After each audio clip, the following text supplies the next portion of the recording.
Halo, semuanya, kami dari kelompok Dividend Hunter akan menyampaikan materi tentang Other Assurance Services. Tapi sebelum itu, kami akan memperkenalkan diri kami terlebih dahulu. Yang pertama ada David Bong, yang kedua ada Nathaniel Tuflasa, dan yang ketiga ada Jor Salim. Selanjutnya kita akan masuk ke materi. Jasa asuransi merupakan pemeriksaan independen terhadap proses dan kontrol perusahaan. Jasa asuransi ini fungsinya untuk mengurangi risiko informasi dengan meningkatkan kualitas informasi yang dibutuhkan oleh klien. Jasa asuransi ini berfokus pada analisis proses, kontrol, dan operasi organisasi. Hal ini terlihat dari apakah bisnis yang beroperasi itu memiliki akurasi yang sesuai. Dan di dalam asuransi ini tidak hanya menganalisis laporan keuangan, tetapi juga bisa menganalisis internal control perusahaan, IT-nya seperti apa, ataupun bisa di dalam prosedur yang dilakukan oleh departemen tertentu. Juga jasa asuransi ini memerlukan pengujian validitas dalam masa dari siklus bisnis. Layanan asuransi yang paling terkenal adalah audit atas laporan keuangan, tetapi juga bisa mencakup berbagai layanan lainnya. Kita masuk di bagian pertama, yaitu review service. Apa sih review service itu? Review service merupakan jasa yang memungkinkan akuntan untuk menyatakan keyakinan terbatas bahwa laporan keuangan sesuai dengan standar akuntansi yang berlaku, termasuk pengungkapan informatif yang sesuai atau basis akuntansi komprehensif. Contohnya seperti accrual basis ataupun cash basis. Yang menjadi pertanyaannya adalah bagaimana melakukan review service ini.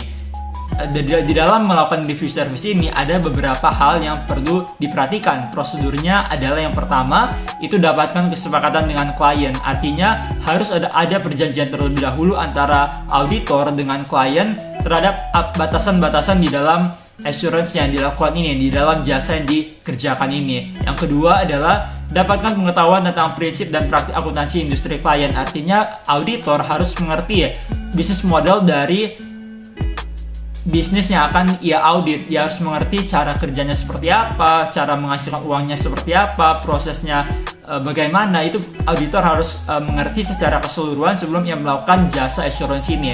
Kemudian yang ketiga, dapatkan pengetahuan tentang klien. Dapatkan pengetahuan tentang klien ini lebih ke bagaimana klien menjalankan bisnisnya. Hampir mirip dengan yang bagian kedua, tetapi ini lebih ke bagaimana sistem yang diterapkan oleh klien di dalam bisnisnya. Kemudian bagian keempat adalah tanyakan manajemen. Nah, kita harus mengerti bahwa manajemen di dalam hal ini adalah orang-orang yang mengerjakan bisnis ini. Jadi kita harus tahu bagaimana cara manajemennya bekerja, bagaimana cara manajemennya menghandle bisnis ini. Kemudian lakukan prosedur analitis. Prosedur analitis ini lebih ke bagaimana seorang auditor itu memastikan bahwa setiap laporan keuangan yang akan disusun nanti itu memiliki bukti yang valid, bahwa laporan yang disampaikan nanti itu bisa dibuktikan kebenarannya. Kemudian membaca laporan keuangan. Nah, membaca laporan keuangan di sini lebih ke auditor itu melihat kembali setiap laporan yang sudah ia susun, apakah sudah sesuai atau belum, apakah laporan keuangan yang disusun oleh manajemen itu sesuai dengan standar yang berlaku. Kemudian rekonsiliasi laporan keuangan dengan catatan akuntansi yang mendasarinya. Nah, bila di dalam mereview laporan keuangan klien itu ada hal-hal yang perlu dikoreksi, auditor akan mengoreksinya dengan memberikan catatan yang mendasarinya. Kemudian mendapatkan surat representasi, ini mirip dengan management letter. Jadi management letter ini menyatakan bahwa laporan keuangan yang disampaikan itu merupakan laporan yang valid, merupakan laporan yang benar. Dan yang terakhir adalah menyiapkan dokumentasi dari setiap hal yang dilakukan, dari setiap prosedur yang sudah dilakukan oleh auditor. Auditor itu perlu mendokumentasikan itu semua, dan nantinya itu akan menjadi hasil yang akan diberikan kepada klien. Setelah melakukan review service, akuntan akan membuat yang namanya form report. Nah, form report ini merupakan sebuah hasil yang nantinya akan diberikan kepada klien. Form report ini terdiri dari 4 bagian. Itu yang pertama adalah Independent Accounts Review Report. Ini merupakan bagian pertama atau bagian awal yang menunjukkan identifikasi entitas dan periode laporan keuangan. Nah, di bagian pertama ini menyertakan pernyataan bahwa ulasan yang terutama itu terdiri dari prosedur analitis dan permintaan keterangan yang secara substansial itu disajikan di dalam laporan ini. Artinya di dalam bagian pertama ini merupakan sebuah report yang menyatakan bagian awal dari review service yang dilakukan. Kemudian bagian kedua adalah management responsibility for financial statement. Itu merupakan paragraf kedua yang menyatakan bahwa manajemen bertanggung jawab di dalam penyusunan laporan keuangan ini disajikan secara wajar dan telah sesuai dengan setiap implementasi yang benar di dalam mencapai faktor atau di dalam penyusunan laporan keuangan ini. Nah, manajemen itu bertanggung jawab atas penyusunan laporan keuangan ini. Artinya, ketika akuntan melakukan audit atas laporan keuangan ini, betul-betul informasi yang disajikan oleh manajemen itu merupakan informasi yang benar, tidak ada informasi yang disembunyikan ataupun informasi yang ditutup-tutupi. Bagian ketiga adalah akuntan's responsibility atau tanggung jawab akuntan. Nah, di dalam hal ini, akuntan itu bertanggung jawab melakukan penilaian atas laporan keuangan manajemen sesuai dengan standar yang berlaku, dan bahwa standar tersebut mengharuskan akuntan untuk melakukan prosedur untuk memperoleh jaminan bahwa tidak ada modifikasi material yang harus dilakukan terhadap laporan keuangan. Artinya, di dalam hal ini akuntan itu berperan di dalam melakukan review service itu terhadap laporan keuangan manajemen, laporan keuangan klien, dan di dalam melakukan laporan keuangan itu auditor atau akuntan ini dia berperan memastikan bahwa setiap hasil, setiap apa yang sudah dikerjakan oleh akuntan itu betul-betul merupakan hal yang sesuai dengan standar yang berlaku. Kemudian bagian keempat itu adalah accountant's conclusion, atau ini merupakan kesimpulan dari akuntan. Nah, di dalam paragraf ini menyatakan bahwa akuntan menyatakan jaminan terbatas dalam bentuk jaminan negatif bahwa kami atau akuntan tidak mengetahui adanya modifikasi material yang harus dilakukan pada laporan keuangan perusahaan. Nah, ini artinya apa sih? Artinya adalah di dalam melakukan review service ini, akuntan itu tidak memiliki tanggung jawab yang di luar apa yang sudah ia kerjakan selama proses review service ini. Dan di dalam conclusion ini juga menyatakan seperti sebuah pendapat, sebuah kesimpulan bahwa laporan keuangan itu apakah memang sudah sesuai dengan standar yang berlaku atau belum. Istilahnya itu kalau kita kenal itu lebih ke judgment dari akuntan yang melakukan review service ini. Kita masuk ke bagian study case-nya untuk supaya lebih tergambar kira-kira bagaimana sih cara kita melakukan review service ini. Nah, di dalam hal ini kita menggunakan perusahaan Archer Technologies Incorporation, dan kalau kita lihat di bagian pertama itu ada Independent Accountants Review Report. Nah, itu menjelaskan bahwa pihak akuntan itu sudah melakukan yang namanya pemeriksaan terhadap balance sheet Desember 31 2016, artinya dia sudah memeriksa laporan posisi keuangannya. Selain itu juga dia melakukan pemeriksaan terhadap laporan-laporan yang berkaitan dengan itu, seperti stockholders atau income statement, atau juga ada cash flow, dan juga ada notes-nya atau catatan atas laporan keuangan. Nah, di sini pihak akuntan itu sudah melakukan pemeriksaan, melakukan review terhadap financial statement yang diberikan oleh manajemen. Dan kemudian yang kedua itu adalah management responsibility for the financial statement. Artinya ini merupakan tanggung jawab manajemen di dalam menyediakan laporan keuangan yang diperiksa oleh akuntan. Nah, di dalam hal ini manajemennya itu sudah bertanggung jawab di dalam mempersiapkan atau memberikan laporan keuangan ini, di mana di dalam presentasi laporan keuangannya itu sudah sesuai dengan prinsipal, sesuai dengan aturan-aturan yang berlaku, sesuai dengan prinsip atau bahkan internal control yang diterapkan oleh perseroan, yang diterapkan oleh manajemennya. Dan di dalam internal controlnya itu pun itu sudah fair, itu sudah sesuai dengan yang diterapkan dan tidak didapati adanya fraud ataupun error. Dan kemudian kita masuk ke accountant's responsibility atau tanggung jawab akuntan. Nah, di sini tanggung jawab akuntan itu ketika dia mereview laporan keuangan ini, itu dia mereviewnya menggunakan sebuah standar yang kita sebut dengan Statement on Standards for Accounting and Review Services. Nah, itu merupakan standar yang digunakan di sini untuk memastikan bahwa laporan keuangan yang diberikan oleh klien itu direview sesuai dengan standar ini, apakah sudah memenuhi prasyarat atau belum memenuhi prasyarat yang ada.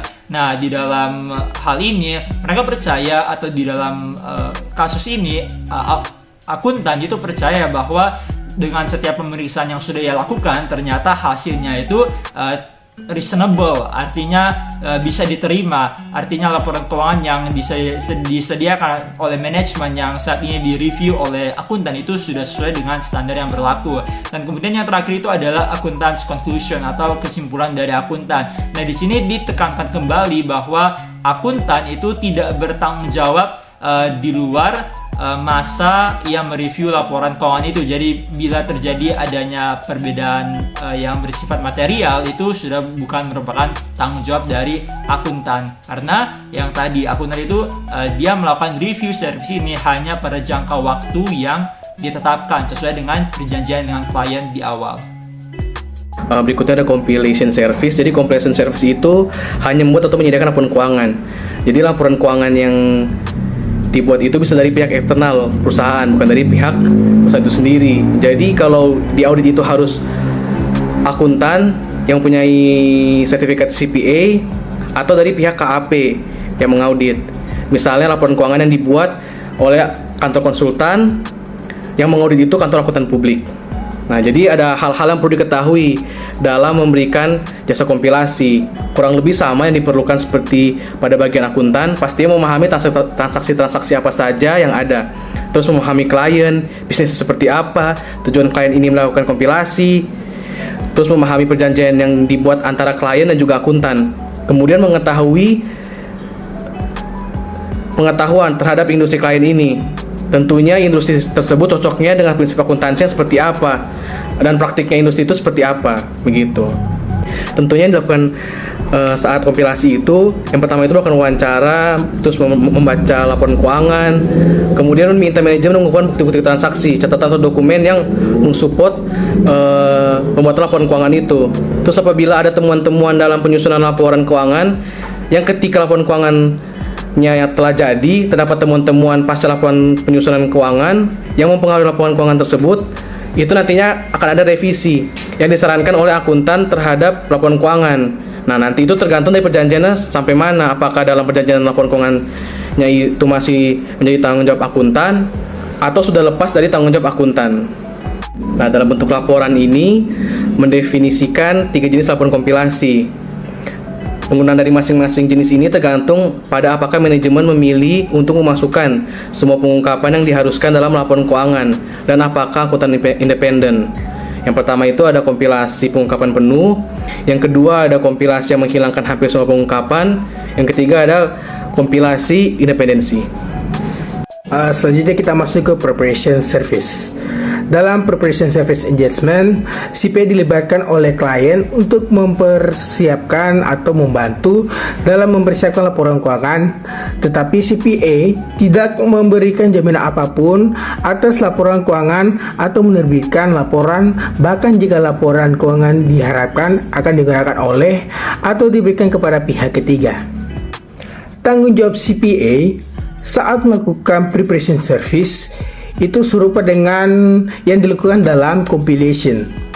Yang membedakan antara preparation service dan compilation itu, pertama, dalam preparation CPA tidak perlu mengeluarkan laporan, dan yang kedua, CPA tidak perlu menilai independensi dari dirinya. Jadi pada chapter ini menjelaskan banyak author assurance service yang ditawarkan oleh CPA.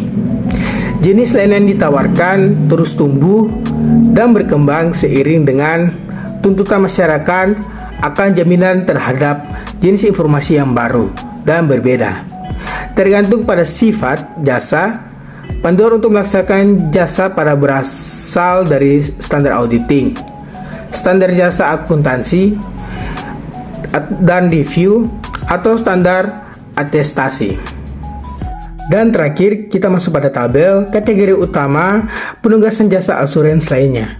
Dapat dilihat utama ada jenis penugasan, contoh, dan sumber dukungan otoritatif. Yang pertama ada audit laporan keuangan historis yang disiapkan sesuai dengan standar akuntansi. Masuk pada contoh, audit laporan keuangan General Mills. Sumbernya standar auditing. Yang kedua ada penugasan atestasi menurut standar atestasi. Contoh atestasi ketersediaan sistem e-commerce General Mills. Sumber standar atestasi serta prinsip ketersediaan dan kriteria trust service. Yang selanjutnya ada review atau kompilasi laporan keuangan historis yang disiapkan sesuai dengan standar akuntansi. Contoh, review laporan keuangan kuartalan Ronshu Store. Sumber standar akuntansi dan jasa review untuk perusahaan non-publik, standar auditing untuk perusahaan publik. Dan yang terakhir ada penugasan audit atau assurance terbatas selain audit. Review atau kompilasi laporan keuangan historis yang disuruh sesuai dengan standar akuntansi. Contoh, audit saldo akhir persediaan Ronshu Store. Sumber dukungan, standar auditing. Demikian presentasi dari kelompok kami, Burung Irian, Burung Cendrawasih. Cukup sekian dan terima kasih.